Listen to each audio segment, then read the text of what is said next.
The Islamic State group has largely been driven from the cities in Iraq and Syria that it controlled with fear and terror.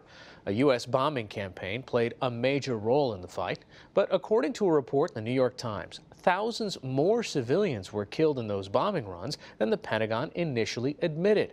I spoke earlier with one of the authors of that report, Azmat Khan, about how she and her colleagues conducted the investigation. Well, we wanted to see how the coalition, the U.S.-led coalition's air campaign was playing out on the ground.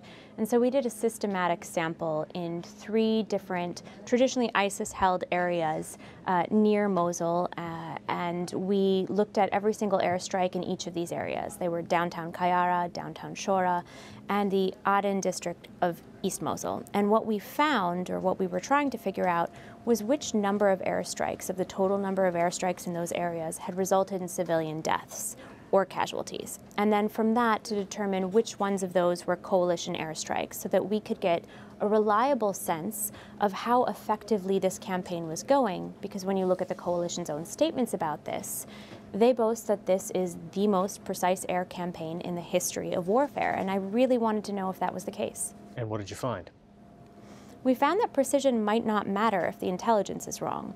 And of the 103 airstrikes we looked at, there were 20 civilian casualty incidents of airstrikes, and in about half of those, there appeared to be no discernible target nearby, no ISIS target, suggesting either poor or faulty intelligence. So if you don't have the right target in mind and you're conflating civilians with combatants, your precision may not matter, because if you're hitting that house the way you want in that exact way, it doesn't matter if the target itself is an incorrect target.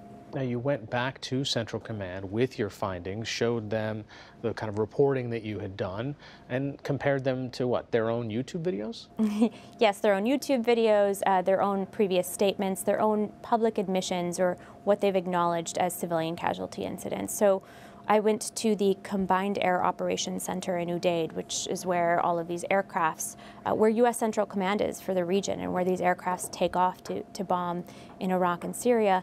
And, you know, I interviewed many commanders, I interviewed civilian casualty assessment experts, I spoke with legal advisors there, and then ultimately we provided them with the coordinates and date ranges of all 103 airstrikes and asked them if these were coalition airstrikes. Ultimately, they denied several of them as unlikely, for which I was able to find their own videos that they'd uploaded to military websites of a coalition airstrike taking place in areas where they said, no, that wasn't us, the nearest airstrike we carried out was 600 meters away, or the like. So we were able to check them on how reliable their logs are, and thus whether or not you can question their investigative methods when they receive allegations of civilian casualties. So are they even able to identify when a strike is their own? Because the Iraqi Air Force is also carrying out airstrikes in Iraq.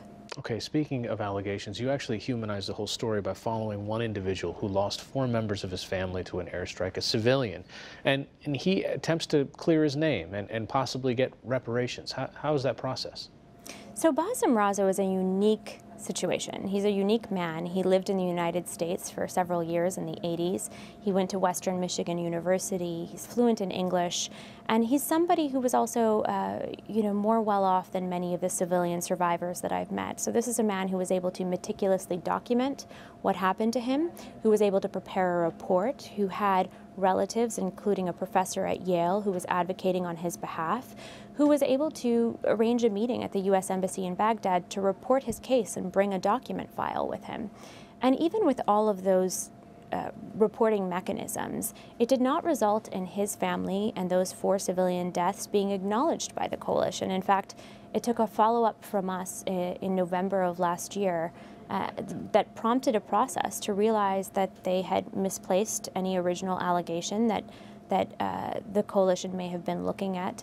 And ultimately, in March of this year, they offered him a payment of $15,000. It's a condolence payment, not meant to compensate him entirely for his homes or the loss of life, but as a gesture of sympathy and gratitude. And in this case, you have him turn down that offer, but this is the best case scenario, right? So if it took him a year and a half to get to that offer and that acknowledgement and still not feel like he's gotten a good answer, What chance do those Iraqi civilian survivors who don't speak English, who don't have those connections or networks, or who haven't met a Western journalist who's taking up their case as a point of inquiry, as a point of journalistic inquiry, what kind of chance do they have at this?